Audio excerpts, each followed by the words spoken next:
Who moved my चीज, एक छोटी सी पर बहुत पावरफुल बुक है जो स्पेंसर जॉनसन ने लिखी है।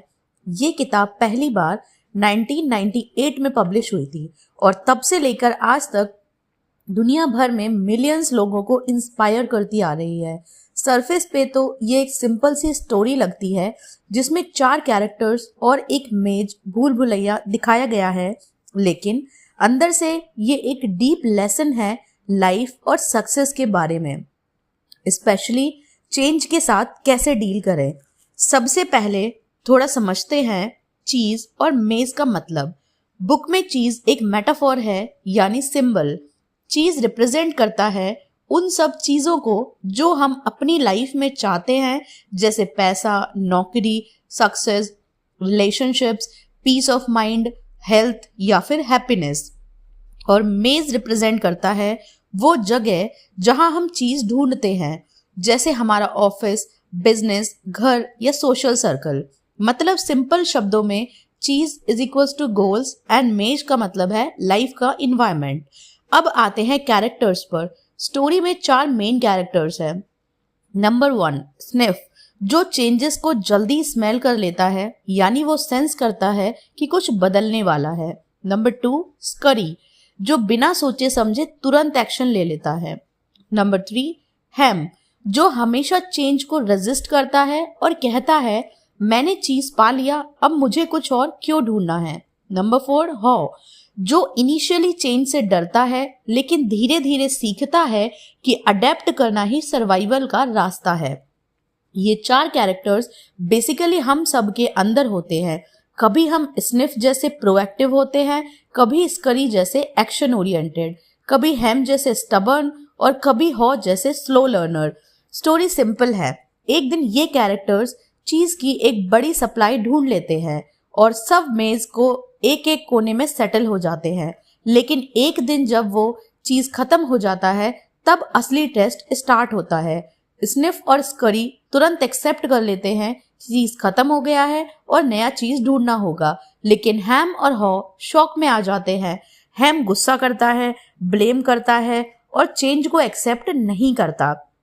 हॉ पहले तो उसके साथ अटक जाता है, लेकिन धीरे धीरे सीखता है कि लाइफ में आगे बढ़ने के लिए पुराने चीज को छोड़ना ही पड़ता है। इस स्टोरी के थ्रू ऑथर एक बहुत बड़ा लेसन देते हैं। लाइफ में चीज हमेशा मूव होती रहेगी। अगर हम चेंज को इग्नोर करेंगे तो अटक जाएंगे, और अगर चेंज को इम्प्रेस करेंगे तो नया चीज जरूर मिलेगा।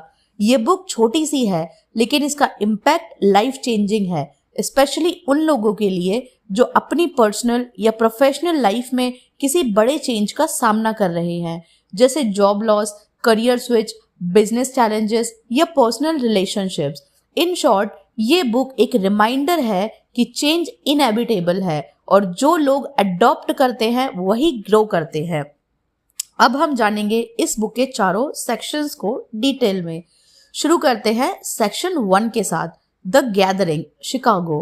बुक की शुरुआत एक रियल लाइफ सिचुएशन से होती है, शिकागो के एक ओल्ड स्कूल रीयूनियन से। यहाँ पे कुछ पुराने क्लासमेट्स सालों बाद एक दूसरे से मिलते हैं। सब लोग अपनी अपनी लाइफ के एक्सपीरियंसेस शेयर कर रहे होते हैं। जब आप ये पार्ट पढ़ोगे तो लगेगा जैसे हम अपने ही स्कूल या कॉलेज के दोस्तों के साथ बैठकर पुरानी बातें कर रहे हो। इनिशियली सब लोग कैजुअल टॉक्स करते हैं, कौन कहाँ है, कैसा करियर बना, कैसी फैमिली लाइफ चल रही है, ईटीसी। लेकिन धीरे धीरे कॉन्वर्सेशन एक सीरियस मोड ले लेती है। लोग ओपनली बात करते हैं कि कैसे उनकी लाइफ में चेंजेस आए और उन चेंजेस को हैंडल करना कितना टफ रहा। The mood off the gathering, reunion का एटमॉस्फेयर एकदम फ्रेंडली है, लेकिन हर किसी के अंदर एक छुपी हुई टेंशन भी है, क्योंकि ज्यादातर लोग फील करते हैं कि उनकी लाइफ उनके प्लान के हिसाब से नहीं चल रही। कोई अपने करियर से सेटिस्फाइड नहीं है, कोई बिजनेस डाउनफॉल फेस कर रहा है और कोई अपनी फैमिली लाइफ में स्ट्रगल कर रहा है। उन सब की कॉमन प्रॉब्लम है चेंज। सबको लगता है कि उनकी लाइफ में कुछ ना कुछ अनएक्सपेक्टेड बदलाव आए हैं जिनके लिए वो प्रिपेयर नहीं थे, यानी कि जो चीज उन्होंने एक्सपेक्ट किया था लाइफ में वो किसी ने मूव कर दिया। कॉन्वर्सेशंस ऑफ क्लासमेट्स, एक दोस्त बताता है कि उसकी कंपनी में रीस्ट्रक्चरिंग हुई और उसको अपनी जॉब लूज करनी पड़ी। पहले वो डिप्रेस्ड हो गया, लेकिन बाद में उसने नए अपॉर्चुनिटीज एक्सप्लोर किए और आज वो खुश है। दूसरा दोस्त कहता है कि उसने अपने बिजनेस में इन्वेस्ट किया था, लेकिन मार्केट चेंज की वजह से उसको बड़ा लॉस हुआ। एक और बताता है कि उसकी मैरिड लाइफ में प्रॉब्लम्स आई क्योंकि उन्होंने एक दूसरे के बदलते नीड्स को समझा ही नहीं। ये सब सुनकर ग्रुप को फील होता है कि चाहे करियर हो या पर्सनल लाइफ, सब जगह एक ही चैलेंज है, चेंज को हैंडल कैसे करें। इंट्रोडक्शन ऑफ द चीज स्टोरी। इसी मोमेंट पर एक दोस्त माइकल सजेस्ट करता है कि वो सब एक छोटी सी स्टोरी सुनते हैं जो उसने रिसेंटली पढ़ी थी और जिसने उसकी सोच को बदल दिया। माइकल कहता है कि ये स्टोरी एकदम सिंपल है, लेकिन इसमें एक बहुत बड़ा लेसन छुपा है। उसके वर्ड्स होते हैं, it's not just about work और business, it's about life itself. It helped me deal with change in my company but also with my personal challenges. सब दोस्त इंटरेस्टेड हो जाते हैं और कहते हैं चलो सुनते हो तो हम भी सुनते हैं। फिर माइकल बोलता है ये स्टोरी का नाम है Who Moved My Cheese? Why this introduction is important? Author Spencer Johnson ने इस इंट्रोडक्शन को डेलिबरेटली ऐड किया है ताकि रीडर्स को एक रियल लाइफ कनेक्शन फील हो। अगर स्टोरी डायरेक्टली स्निफ, स्करी, हैम और हॉ से स्टार्ट होती तो शायद रीडर्स सोचते कि ये सिर्फ एक बच्चों वाली कहानी है, लेकिन जब पहले रियल पीपल अपनी स्ट्रगल शेयर करते हैं और फिर एक स्टोरी के थ्रू सॉल्यूशन दिखाया जाता है तो इसका इम्पैक्ट ज़्यादा स्ट्रॉन्ग हो जाता है। ये इंट्रोडक्शन एक ब्रिज की तरह काम करता है जो रियल वर्ड और सिंबॉलिक वर्ड को कनेक्ट करता है। Hidden lessons in the gathering. इस फर्स्ट सेक्शन में ही कुछ इंपॉर्टेंट लेसन्स हिडन है। नंबर 1, सबको लाइफ में चेंजेस फेस करने पड़ते हैं, चाहे आप स्टूडेंट हो, बिजनेसमैन हो या हाउसवाइफ, चेंजेस से कोई बच नहीं सकता। नंबर 2, लोग डिफरेंट तरीके से रिएक्ट करते हैं। कुछ लोग चेंज को अपॉर्चुनिटी समझकर अडेप्ट कर लेते हैं, कुछ रेजिस्ट करते हैं और अटक जाते हैं। Number 3, story telling heels and teaches. Michael कहते हैं कि स्टोरी सुनने से उसको क्लैरिटी मिली, मतलब कभी कभी एक सिंपल कहानी भी हमें अपने प्रॉब्लम्स का सॉल्यूशन दिखाती है। Number 4, group discussion builds perspective. Reunion में जब सब अपने अपने एक्सपीरियंस शेयर करते हैं तो हर कोई रियलाइज करता है कि वो अकेला नहीं है, हर किसी की लाइफ में चीज मूव होती है। सेक्शन 1 बेसिकली एक स्टेज सेट करता है, जैसे एक प्ले स्टार्ट होने से पहले कर्टेन्स उठते हैं और कैरेक्टर्स इंट्रोड्यूस होते हैं, वैसे ही यहाँ रीयूनियन हमें एक कॉन्टेक्स्ट देता है, हमें दिखाता है कि रियल लाइफ में भी लोग अपने चीज के मूव होने से स्ट्रगल करते हैं। और फिर कहानी स्टार्ट होती है स्निफ, स्करी, हैम और हॉकी, जो एक्चुअली हमें सिखाते हैं कि लाइफ में चीज के मूवमेंट को कैसे हैंडल करना चाहिए। सेक्शन 2, द चीज स्टोरी, द मेज एंड द चीज। स्टोरी एक भूल भुलैया से स्टार्ट होती है, एक ऐसी जगह जहां हर तरफ से कंफ्यूजिंग रास्ता है। इस भूल भुलैया में 4 कैरेक्टर्स रहते हैं, 2 माइस, स्निफ और स्करी, और 2 लिटिल पीपल, हैम और हॉ। सबके लाइफ का मेन गोल है चीज ढूंढना, क्योंकि चीज उनके लिए सब कुछ है, खुशी, कंफर्ट, सर्वाइवल और सक्सेस। जैसे हम ह्यूमंस के लिए मनी, जॉब, फैमिली या लव होता है। हर दिन ये चारों भूल भुलैया में निकल जाते हैं अपने अपने तरीके से चीज ढूंढने। स्निफ और स्करी सिंपल माइंडेड हैं, वो बस अपनी बेसिक इंस्टिंक्ट फॉलो करते हैं, सर्च, रन, चेक। अगर एक रास्ता ब्लॉक है तो वो तुरंत दूसरा ट्राई करते हैं। दूसरी तरफ हैम और हॉ थोड़े कॉम्प्लिकेटेड है, वो सोचते ज्यादा हैं, एनालाइज करते हैं और इमोशंस में अटक जाते हैं, लेकिन दोनों में एक ह्यूमन क्वालिटी भी है, कंफर्ट जोन बनाने की। डिस्कवरी ऑफ चीज सेक्शन सी। एक दिन सबको एक बड़ी चीज सप्लाई मिल जाती है जिसका नाम है चीज स्टेशन सी। यहाँ बहुत सारी चीज होती है, इतनी कि लगता है लाइफ भर के लिए काफी है। स्निफ और स्करी अलर्ट रहते हैं, वो हर दिन चीज को चेक करते हैं कि कम तो नहीं हो रही, स्मेल तो बदल नहीं रहा, मतलब वो हमेशा प्रिपेयर्ड रहते हैं कि एक दिन चीज खत्म भी हो सकती है। लेकिन हैम और हॉ रिलैक्स हो जाते हैं, वो सोचते हैं कि अब चीज मिल गया है, अब मेहनत की जरूरत नहीं। उन्होंने अपने घर भी चीज स्टेशन सी के पास बना लिए। कंफर्टेबल हो गए और ओवर कॉन्फिडेंट हो गए। हैम बोलता है फाइनली आई डिजर्व दिस चीज, अब ये हमारा ही है। हॉ भी सोचता है अब हमें और कुछ करने की जरूरत ही नहीं। यही सबसे बड़ी गलती होती है, द डिसअपियरेंस ऑफ चीज। एक दिन जब सब स्टेशन ही पहुंचते हैं तो स्निफ और स्करी देखते हैं कि चीज खत्म हो गया है। उन्हें ज्यादा शौक नहीं लगता क्योंकि वो ऑलरेडी प्रिपेयर्ड थे। वो तुरंत अपने रनिंग गियर पहनते हैं और निकल जाते हैं नई चीज ढूंढने। लेकिन जब हैम और हॉ पहुंचते हैं और चीज गायब देखते हैं, वो शॉक्ड और एंग्री हो जाते हैं। हैम गेस करता है ये किसने किया, किसने हमारा चीज ले लिया। हॉ भी पहले कंफ्यूज्ड होता है, शायद कल आ जाएगा। वो वहीं बैठ जाते हैं और वेट करते हैं। दिन गुजरते हैं लेकिन चीज वापस नहीं आता। हैम ब्लेम करता है, कंप्लेन करता है और पुराने दिन याद करता है। हॉ थोड़ा क्यूरियस होता है लेकिन फियर उसको रोक लेता है। Different reactions to change. यहाँ से स्टोरी का असली लेसन स्टार्ट होता है। स्निफ और स्करी ने बिना ड्रामा क्रिएट किए बस सिचुएशन एक्सेप्ट कर ली और अडेप्ट कर गए। उनको पता है कि चीज मूव होता है और अगर चीज नहीं है तो नया चीज ढूंढना पड़ेगा। दूसरी तरफ हैम और हॉ अटक गए। हैम कहते हैं मुझे ये चीज का हक है, मुझे और चीज क्यों ढूंढना चाहिए, चेंज अनफेयर है। हॉ सोचता है अगर चीज खत्म हो गया है तो शायद मुझे भी निकलना चाहिए, लेकिन उसका फियर उसे रोकता है। अगर मेज में घूमकर मुझे कुछ ना मिला तो, अगर मैं भटक गया तो, अगर मैं मर गया तो। यही ह्यूमन नेचर है, हम अक्सर कंफर्ट जोन छोड़ने से डरते हैं। Haw's realization. दिन पे दिन हैम और हॉ वही स्टेशन सी में बैठे रहते हैं, लेकिन एक दिन हॉ रियलाइज करता है कि अगर वो ऐसे ही वेट करता रहा तो वो भूख से मर जाएगा। उसको समझ आता है कि फियर उसको कंट्रोल कर रहा है। वो सोचता है मैं अपने फियर से बड़ा हूँ, अगर स्निफ और स्करी निकल सकते हैं तो मैं भी कर सकता हूँ।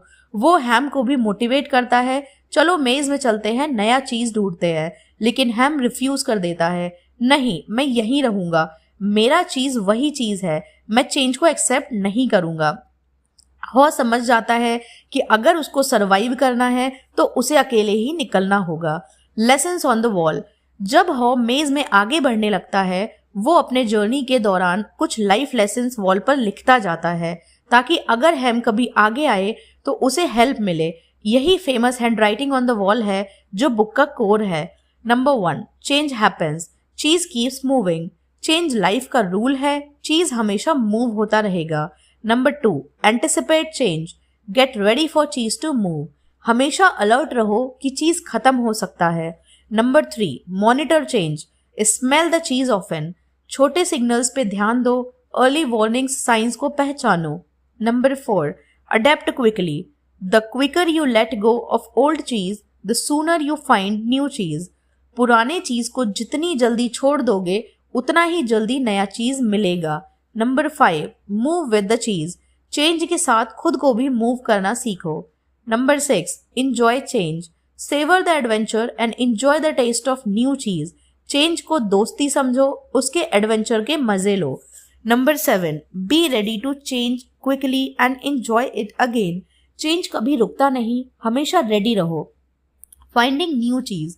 शुरुआत में हॉ को बहुत फियर होता है, लेकिन जैसे जैसे वो मेज में आगे बढ़ता है उसको कॉन्फिडेंस आता है। उसे रियलाइज होता है कि फियर सिर्फ दिमाग का इल्यूजन था। उसको ये भी समझ आता है कि चीज ढूंढने का प्रोसेस ही एक नई एनर्जी देता है।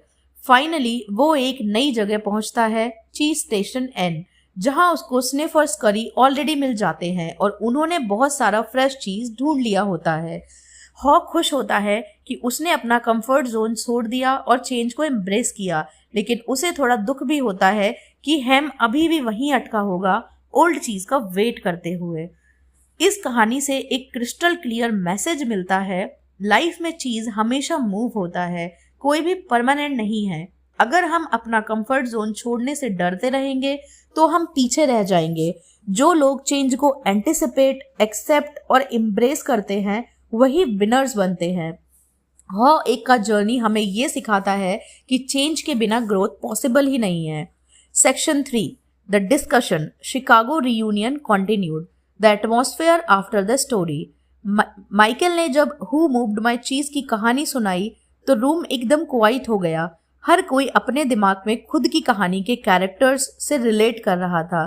पहले तो सबको लगा ये एक सिंपल सी कहानी है माइक और लिटिल पीपल की, लेकिन अब उन्हें फील हुआ कि ये स्टोरी उनकी अपनी लाइफ का रिफ्लेक्शन है। थोड़ी देर के साइलेंस के बाद सबने अपने अपने एक्सपीरियंसेस शेयर करने शुरू किए। रीयूनियन एकदम ऑनेस्ट और डीप डिस्कशन में कन्वर्ट हो गया। First reflections. एक दोस्त ने सबसे पहले बोला, मैं समझ गया कि मैं पूरे हैम जैसा हूँ। मुझे अपनी पुरानी जॉब पे बहुत ट्रस्ट था। जब कंपनी में डाउनसाइजिंग हुई और मेरी पोजीशन गई तो मैं एक्सेप्ट ही नहीं कर पाया। मैं सोचता रहा कि शायद सिचुएशन ठीक हो जाएगी। रिजल्ट, मैं अपॉर्चुनिटीज मिस कर गया। दूसरे ने कहा, मुझे लगता है मैं हॉ की तरह हूँ। इनिशियली मैं भी डरता था कि अगर मैं नई चीज ट्राई करूंगा तो फेल हो जाऊंगा, लेकिन जब मैंने रिस्क लिया और करियर चेंज किया तो मुझे समझ आया कि डर सिर्फ दिमाग का इल्यूजन था। ये सुनकर सब लोग अपनी अपनी कहानी बताने लगते हैं। Real life applications of the parable. Number 1, career and work place. एक क्लासमेट ने बताया कि उसकी आईटी कंपनी ने सडनली नए सॉफ्टवेयर्स अडॉप्ट करना शुरू किया। ओल्ड एम्प्लॉयज रेजिस्ट कर रहे थे। वो कहते थे, हमने हमेशा ऐसे ही किया है, हम अपना तरीका नहीं बदलेंगे। लेकिन जो लोग स्निफ और स्करी की तरह क्विकली अडेप्ट हो गए, उन्होंने नए स्किल सीखे और प्रमोशंस भी पा लिए। जो रेजिस्ट करते रहे, उनकी जॉब्स खतरे में आ गई। Number 2, relationships. एक और दोस्त ने बोला कि उसकी शादी में भी चीज मूव हो गया। जब वो और उसकी वाइफ यंग थे, प्रायोरिटीज अलग थी, फन, आउटिंग्स एंड फ्रीडम। लेकिन टाइम के साथ वाइफ की नीड्स फैमिली और स्टेबिलिटी की तरफ शिफ्ट हो गई। इनिशियली उसने रेजिस्ट किया, फाइट्स हुई, लेकिन बाद में समझ आया कि अगर रिलेशनशिप बचाना है तो अपने आप को अडॉप्ट करना होगा। Number 3, business and market. एक बिजनेसमैन ने बोला, मैंने रियलाइज किया कि मैं भी हैम बन गया था। मार्केट चेंज हो रहा था, कस्टमर्स की डिमांड शिफ्ट हो रही थी, लेकिन मैं इंसिस्ट कर रहा था कि मेरा प्रोडक्ट ही चलेगा। रिजल्ट, मेरा कॉम्पिटिटर मेरा चीज ले गया। अगर मैं स्निफ और स्करी की तरह अलर्ट होता तो शायद मैं आज लीडर होता। डिफाइनिंग चीज इन देयर लाइव्स। डिस्कशन में सबने चीज को अपनी लैंग्वेज में डिफाइन किया। किसी के लिए चीज फाइनेंशियल सिक्योरिटी था, किसी के लिए चीज जॉब टाइटल और स्टेटस था, किसी के लिए चीज हैप्पीनेस इन फैमिली थी और कुछ लोगों के लिए चीज इनर पीस थी। माइकल ने पॉइंट किया, चीज अलग अलग हो सकता है, लेकिन एक बात फिक्स है, चीज कभी परमानेंट नहीं होता, चीज हमेशा मूव होता है। The Hem syndrome, resistance to change. सबने एग्री किया कि सबसे बड़ा प्रॉब्लम हैम जैसा बनना है। हैम सिंबलाइज करता है वो इंसान जो चेंज को एक्सेप्ट नहीं करता, कंप्लेन करता है, ब्लेम करता है और बस पुराने दिनों को याद करता है। एक दोस्त ने बोला, मैं भी एक टाइम पे हैम था, मेरा बिजनेस फेल हुआ, लेकिन मैं एडमिट नहीं कर पाया कि मुझे अपना मॉडल बदलना है। मैं सिर्फ कंप्लेन करता रहा कि मार्केट अनफेयर है। रिजल्ट में और लॉस में चला गया। जब तक मैं हॉ नहीं बना तब तक कुछ बेटर नहीं हुआ। Horse transformation, a lesson for all. सबको लगा कि कहानी का रियल हीरो हॉ है। हॉ पहले डर गया, रेजिस्ट किया, लेकिन बाद में उसने सीखा कि फियर के आगे ही नया चीज है। एक क्लासमेट ने बताया, मुझे हॉ का एक पॉइंट बहुत पसंद आया जब उसने वॉल पे लिखा कि the quicker you let go of old cheese the sooner you find new cheese. ये लाइन मेरी लाइफ के लिए एक मंत्रा बन गई। दूसरे ने ऐड किया, हॉ की जर्नी हमें दिखाती है कि अडेप्ट करने में लेट भी हो तो भी चलता है, बस एक्शन लेना जरूरी है। Sniff and scurry simplicity. कुछ लोगों ने स्निफ और स्करी की तारीफ की। उन्होंने बोला कि उनकी सिंपल सोच ही उनकी स्ट्रेंथ है। वो ओवरथिंक नहीं करते। अगर चीज गायब है तो वो टाइम वेस्ट नहीं करते ब्लेम करने में, बस तुरंत निकल जाते हैं सर्च पे। एक दोस्त ने बोला, आज के फास्ट चेंजिंग वर्ल्ड में कभी कभी ओवरथिंकिंग हमारा सबसे बड़ा एनिमी बन जाता है। सिंपल एक्शन लेना ही सबसे बड़ी विजडम है। Fear of unknown. डिस्कशन का एक मेजर थीम था फियर। हर किसी ने एक्सेप्ट किया कि वो अपनी लाइफ में कई बार फियर की वजह से अटक गए। Fear of losing money, fear of Fehling, fear of rejection. लेकिन स्टोरी ने सबने सीखा कि फियर यूजुअली रियलिटी से ज्यादा बड़ा होता है। एक दोस्त ने कहा, भूल भुलैया में जाने से पहले हॉ बहुत डर रहा था, लेकिन जैसे ही उसने स्टेप लिया उसने रियलाइज किया कि डर सिर्फ दिमाग का इल्यूजन था, रियल भूल भुलैया उतना स्कैरी नहीं था। Lessons repeated during discussion. सबने स्टोरी के लेसन्स को एक बार फिर रिपीट किया और अपने वर्ड्स में एक्सप्रेस किया। नंबर 1, चेंज इनएविटेबल है, चीज हमेशा मूव होता रहेगा। नंबर 2, बी अलर्ट, सिग्नल्स को अर्ली नोटिस करो। नंबर 3, अडेप्ट क्विकली, जितनी जल्दी पुराने चीज को छोड़ोगे उतनी जल्दी नया चीज मिलेगा। नंबर 4, एंजॉय चेंज, उसे दोस्ती करो, स्ट्रेस नहीं। नंबर 5, स्टे रेडी ऑलवेज, एक चीज पे कभी डिपेंडेंट मत रहो। Agreement and realization. डिस्कशन के एंड में सब एक कंक्लूजन पर आए।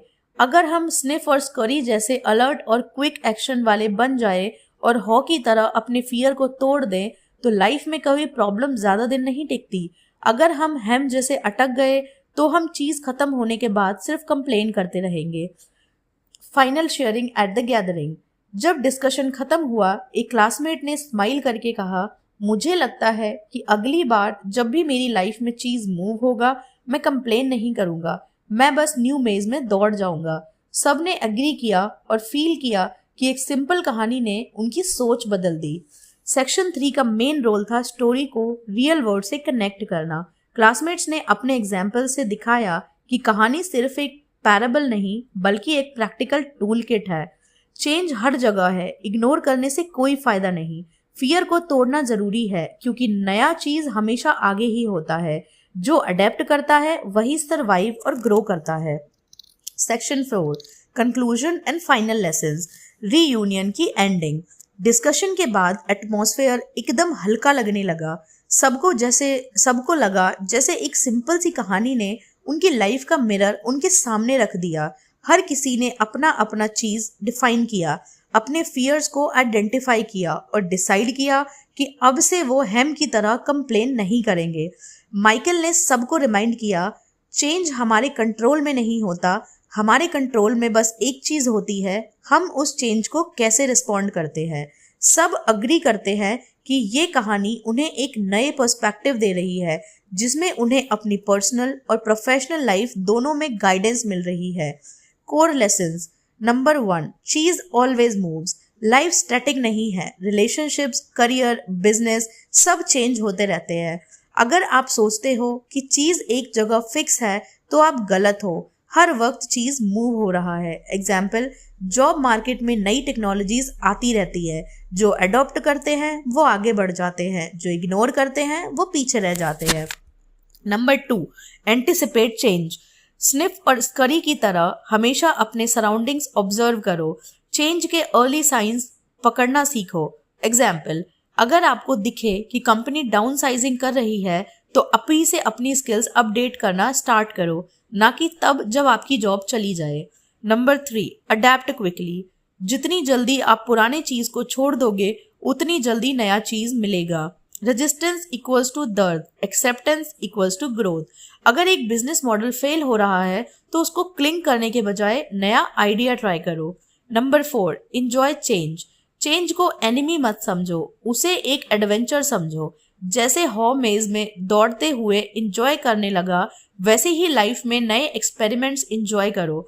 करियर स्विच या सिटी चेंज को एक स्ट्रेस के बजाय एक नई जर्नी समझो। Number 5, be ready for continuous change. कभी ये मत सोचो कि एक बार चीज मिल गया तो बस अब सेफ हो।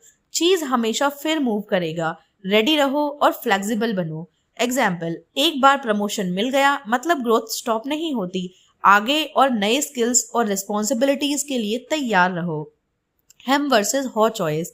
माइकल ने एक जबरदस्त लाइन बोली, लाइफ हमेशा आपको एक चॉइस देती है, या तो हैम बनो और स्टक रहो या हॉ बनो और ग्रो करो। सबने एक्सेप्ट किया कि हैम की सोच डिस्ट्रक्टिव है, पास्ट में अटकना, ब्लेम गेम करना, फियर की वजह से एक्शन ना लेना, और हॉ की सोच कंस्ट्रक्टिव है, फियर को तोड़ना, एक्शन लेना, अपने आप को अडॉप्ट करना, और ये चॉइस हर इंसान के हाथ में होती है। चीज एज अ मेटाफॉर।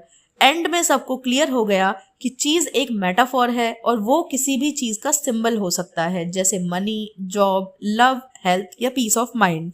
और मेज एक मेटाफॉर है लाइफ का, unpredictable, confusing, full of surprises. Message simple था, अब आपने चीज को डिफाइन करो, लेकिन उसे क्लिंग मत करो। Be ready when it moves. Emotional shifts in characters. Classmates ने ये भी डिस्कस किया कि कहानी के कैरेक्टर्स उनके अपने अंदर ही है। कभी वो स्निफ होते हैं जो जल्दी चेंज स्मेल कर लेते हैं, कभी स्करी जो बिना सोचे समझ के एक्शन ले लेते हैं, कभी हैम जो स्टक और रिजिड हो जाते हैं, और कभी हॉ जो फियर तोड़कर सीखते हैं। उन्हें रियलाइजेशन हुआ कि सक्सेस का राज ये है कि हैम को अपने अंदर कम करो और हॉ प्लस स्निफ प्लस स्करी को ज्यादा जगह दो। A positive closure. डिस्कशन के एंड में सबको एक नया कॉन्फिडेंस फील हुआ। हर किसी ने डिसाइड किया कि वो अपनी लाइफ में चीज के मूवमेंट को रेजिस्ट नहीं करेंगे। एक दोस्त ने बोला, मैं अब से चेंज को एम्ब्रेस करूंगा। अगर मेरा चीज मूव होता है तो मैं कंप्लेन नहीं, बस सर्च शुरू कर दूंगा। सब ने लाफ किया और दिल से अग्री किया। रीयूनियन एक होपफुल और इंस्पायरिंग नोट पे खत्म हुआ। Final takeaways. Life unpredictable है, चीज कभी भी मूव हो सकता है। फियर से ज्यादा पावरफुल है एक्शन। अगर तुम अडॉप्ट करते हो तुम ग्रो करते हो, अगर तुम रेजिस्ट करते हो तुम सफर करते हो। चीज को ढूंढने की दौड़ कभी खत्म नहीं होती और इसी दौड़ में लाइफ का मजा है। हु मूव्ड माई चीज हमें सिखाता है कि चेंज से मत डरो, उसे एक्सेप्ट करो, उसे एंजॉय करो और उससे सीखो। जो अडेप्ट करते हैं वही सरवाइव करते हैं और वही अपना नया चीज पाते हैं। दोस्तों, एक छोटी सी कहानी है हु मूव्ड माई चीज की, लेकिन इसके अंदर छुपी लर्निंग जिंदगी भर काम आती है। ये बुक हमें सिंपल शब्दों में बताती है कि लाइफ कभी स्टैटिक नहीं होती। हमारा चीज हमेशा मूव होता रहता है। कभी वो जॉब होता है, कभी रिलेशनशिप, कभी बिजनेस या कभी हेल्थ, लेकिन एक चीज कॉमन है, जो लोग अडेप्ट करते हैं वही आगे बढ़ते हैं। इस कहानी के कैरेक्टर्स स्निफ, स्करी, हैम और हॉ असल में हम सबके अंदर होते हैं। कभी हम क्विक अडेप्ट करते हैं, कभी एक्शन ले लेते हैं, कभी फियर की वजह से अटक जाते हैं, लेकिन असली विजडम ये है कि हमें अपने अंदर के हैम को कंट्रोल करना है और हॉ, स्निफ और स्करी की क्वालिटीज को ज्यादा जगह देनी है। तो अगली बार जब आपकी लाइफ में चीज मूव हो, यानी कोई बड़ी चेंज आए, तो कंप्लेन मत करो, डर को साइड में रखो और नए भूल भुलैया में दौड़ना शुरू करो। शायद वही आपके लिए नया और बेटर चीज लेकर आएगा। आज के लिए बस इतना ही दोस्तों, मिलते हैं अगले ऑडियो बुक समरी में एक नई कहानी के साथ। धन्यवाद।